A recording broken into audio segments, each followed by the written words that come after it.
आज के समय में चांद पर इंसानी बस्ती बसाने की बात की जाती है, लेकिन क्या आपको पता है कि अमेरिकी स्पेस एजेंसी नासा दिन रात इस काम में जुटा हुआ है।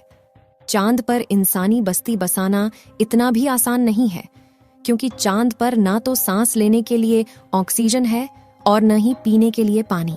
यहाँ तक कि अगर आप चांद पर कुछ बोलते हैं तो आपकी आवाज भी आपके बगल वालों को सुनाई नहीं देगी।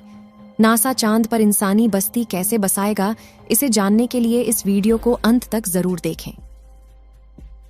20 जुलाई 1969 ये वो दिन था जब नील आर्मस्ट्रॉन्ग और बज एल्ड्रिन ने अमेरिकी मिशन अपोलो 11 में बैठकर चांद की जमीन पर पहला कदम रखा था। यह वैज्ञानिक जगत की बहुत बड़ी उपलब्धि थी, लेकिन साल 1968 से लेकर साल 1972 तक अमेरिका ने कुल 9 मून मिशन किए थे, जिनमें से 6 मिशन सक्सेसफुल रहे और चांद पर पहला कदम रखने वाले नील आर्मस्ट्रॉन्ग सहित अब तक कुल 12 एस्ट्रोनॉट्स ने चांद की सैर की है। लेकिन फिर चांद पर कुछ खास ना मिलने की वजह बताकर नासा ने अपने मून मिशन बंद कर दिए। साथ ही किसी और देश की स्पेस एजेंसी ने भी मून मिशन में इंटरेस्ट नहीं दिखाया। इसलिए आज चांद पर आखिरी मून मिशन को किए हुए 50 साल से भी ज्यादा का समय बीत चुका है।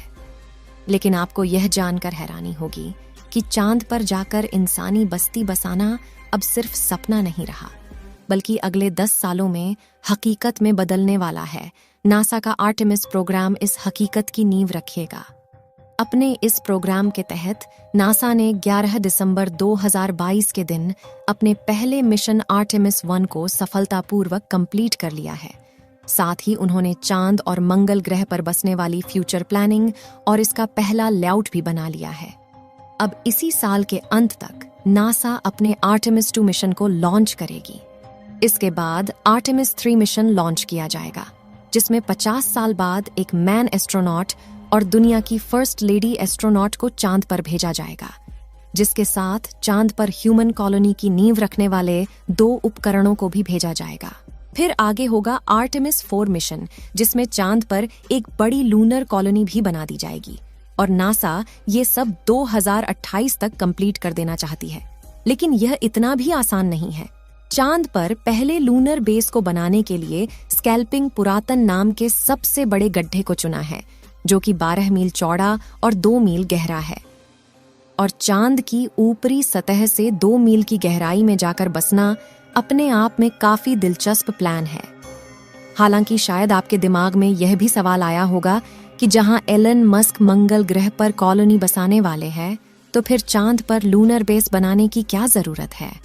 तो जैसा कि आप जानते हैं कि चांद पर गोल्ड, प्लैटिनम और टाइटेनियम जैसे रियर और मेटल का काफी बड़ा खजाना है। लेकिन वैज्ञानिकों को इस खजाने में बिल्कुल भी दिलचस्पी नहीं है, बल्कि उन्हें तो चांद पर मौजूद लूनर वाटर यानी पानी के खजाने की तलाश है। क्योंकि अगर पानी को हाइड्रोजन और ऑक्सीजन में शिफ्ट करके वेपोरेट किया जाए और फिर उन्हें लिक्विड फॉर्म में कन्वर्ट किया जाए, तो यह बन जाता है एक रॉकेट फ्यूल, जो कि स्पेस मिशन के लिए काफी जरूरी है। अगर वैज्ञानिक चांद पर लूनर वाटर खोजकर उससे फ्यूल बनाने की टेक्नोलॉजी बना पाए, तो स्पेस मिशन के लिए धरती से निकले रॉकेट को चांद के लूनर बेस पर लैंड करवाकर रीफिल किया जा सकेगा। साइंटिस्ट का मानना है कि इस स्कैल्पिंग पुरातन नाम के इस गड्ढे की गहराई में बर्फ के रूप में पानी का भंडार मौजूद है, क्योंकि चांद के साउथ पोल में स्थित इस बड़े गड्ढे के पास वैज्ञानिकों को वाटर आइस के कुछ डिपॉजिट्स मिले हैं और नासा के एक रिसर्च के मुताबिक चांद पर 600 मिलियन टन से लेकर 1 million metric ton lunar ice मौजूद है, जो कि फ्यूचर में किए जाने वाले ह्यूमन स्पेस मिशन के लिए बड़ा खजाना है। दरअसल काफी लंबे समय तक नासा ने इस खजाने पर ज्यादा गौर इसलिए नहीं किया था, क्योंकि कुछ समय पहले तक इंसानों का स्पेस में जाना काफी महंगा था। लेकिन फिर एलन मस्क की स्पेस एक्स कंपनी ने रीयूजेबल लॉकेट बनाए और इसी ने स्पेस मिशन के इस मूल और मंगल पर ह्यूमन कॉलोनी बनाने के सपने को भी एक नई उम्मीद है। इसलिए अब नासा चांद पर लूनर बेस बनाना चाहती है, ताकि मंगल ग्रह पर जाने वाले स्पेस क्राफ्ट को चांद पर लैंड करवाकर रिफ्यूलिंग किया जा सके। इससे स्पेसक्राफ्ट का फ्यूल टैंक छोटा होगा और इंसानों के बैठने की जगह बढ़ जाएगी, जिससे पृथ्वी से चांद और मंगल का सफर काफी इकोनॉमिकल हो जाएगा। लेकिन यह सब इतना आसान भी नहीं होगा, बल्कि चांद पर इस लूनर बेस को बनाने के लिए बहुत से चैलेंज को फेस करना पड़ेगा। नासा के इस आर्टेमिस प्रोग्राम के 4 मेन कंपोनेंट्स हैं, जिसमें से पहला है SLR यानी स्पेस लॉन्च सिस्टम रॉकेट, जो आज तक का सबसे पावरफुल रॉकेट होगा, जो स्पेसक्राफ्ट को पृथ्वी से बाहर स्पेस में लॉन्च करेगा। दूसरा होगा ओरिजिन स्पेसक्राफ्ट, जो एस्ट्रोनॉट्स को चांद के पास ले जाएगा। तीसरा कंपोनेंट होगा लूनर गेटवे, जिसे हम एक छोटा सा स्पेस स्टेशन कह सकते हैं। ये गेटवे हमेशा चांद के चारों ओर चक्कर लगाता रहेगा। वहीं इस मिशन का आखिरी कंपोनेंट होगा ह्यूमन लैंडिंग सिस्टम, जिसकी मदद से एस्ट्रोनॉट चांद की सतह पर लैंड करेंगे। हालांकि इस प्रोसेस में इंसान सीधा चांद पर जाकर लैंड नहीं कर सकते, क्योंकि ऐसे मिशन में जान का खतरा है। इसलिए स्पेस एजेंसी पहले इंसानों के बिना खाली स्पेसक्राफ्ट और रॉकेट को मिशन के लिए भेजती है, जिसके बाद उनको परीक्षण करके ये सुनिश्चित किया जाता है कि क्या यह रॉकेट और स्पेसक्राफ्ट इंसानों को भेजने के लिए सही है। आर्टेमिस 1 को लॉन्च करके नासा के वैज्ञानिकों ने यह सुनिश्चित कर लिया है कि उनके डीप स्पेस रॉकेट, स्पेसक्राफ्ट और लॉन्च रिकवरी के लिए बनाए गए ग्राउंड सिस्टम एस्ट्रोनॉट को स्पेस में भेजने के लिए बिल्कुल तैयार है। अब आर्टेमिस 2 में वैज्ञानिक इस स्पेसक्राफ्ट में 4 एस्ट्रोनॉट्स को बिठाकर लूनर ऑर्बिट पर भेजेंगे, जहां एस्ट्रोनॉट चांद के ऑर्बिट में 4 दिन घूमकर धरती पर वापस आ जाएंगे। इस मिशन का मकसद स्पेसक्राफ्ट के लाइफ सपोर्ट सिस्टम सस्टेनेबिलिटी को चेक करना होगा। और आर्टेमिस 2 मिशन की सफलता के बाद ही आर्टेमिस 3 मिशन को लॉन्च किया जाएगा, जिसमें एक लेडी एस्ट्रोनॉट पहली बार चांद पर कदम रखेगी। इस मिशन में पृथ्वी की ऑर्बिट से बाहर निकलने के बाद उड़ाइन स्पेसक्राफ्ट रॉकेट से अलग हो जाएगा और चांद की ओर काफी तेज रफ्तार से बढ़ते हुए चांद के पास पहुंचेगा।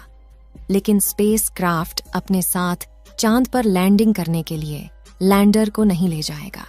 इसके लिए नासा ने एलन मस्क की कंपनी स्पेसएक्स के साथ साझा किया है, यानी कि स्पेसक्राफ्ट के चांद तक पहुंचने से पहले ही स्पेसएक्स का लैंडर चांद की ऑर्बिट में प्लेस कर लिया जाएगा और स्पेसक्राफ्ट के ऑर्बिट में पहुंचते ही स्पेसएक्स के ह्यूमन लैंडिंग सिस्टम के साथ अटैच होगा, जिसके बाद 2 एस्ट्रोनॉट्स लैंडर में बैठकर चांद पर जाएंगे और बाकी के 2 एस्ट्रोनॉट्स ऑर्बिटर में बैठकर ही चांद के ऑर्बिट में घूमते रहेंगे।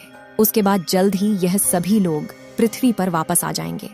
उसके बाद आर्टेमिस 4 मिशन के तहत चांद पर लूनर बेस बनाने के सामान को ले जाया जाएगा।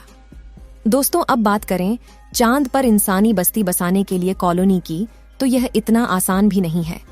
सबसे पहले चांद के टेम्परेचर को कंट्रोल करने के लिए काफी ज्यादा व्यवस्था करनी होगी, क्योंकि दिन में चांद का टेम्परेचर 126 डिग्री सेल्सियस तक पहुंच जाता है और रात में -175 डिग्री सेल्सियस तक पहुंच जाता है, जिस तापमान में इंसानों का टिक पाना काफी ज्यादा मुश्किल होगा। दूसरी सबसे बड़ी दिक्कत यह है कि चांद का एक दिन पृथ्वी के 28 दिन के बराबर होता है, यानी कि 14 दिन लगातार उजाला और 14 दिन रात होती है। इसलिए लूनर कैंप के अंदर इंसानों के रहने लायक टेम्परेचर सेट करना होगा और जब भी लूनर कैंप से बाहर इंसान निकलेंगे तो उनको स्पेसक्राफ्ट पहनना ही पड़ेगा। इसलिए चांद पर इंसानी बस्ती बसाना इतना भी आसान नहीं होगा। दोस्तों, अगर चांद पर इंसानी बस्ती बसाई जाएगी तो क्या आप चांद पर जाकर रहना चाहेंगे? अपनी राय कमेंट में जरूर बताएं। इस वीडियो को एक लाइक जरूर करें और अपने मित्रों तक इस वीडियो को शेयर करें ताकि उन्हें भी जानकारी मिल सके, और अपने भरोसेमंद चैनल को सब्सक्राइब जरूर करें और बेल आइकन को ऑल पर सिलेक्ट करना बिल्कुल ना भूलें। मिलते हैं किसी और नॉलेजेबल वीडियो के साथ। वीडियो को अंत तक देखने के लिए धन्यवाद।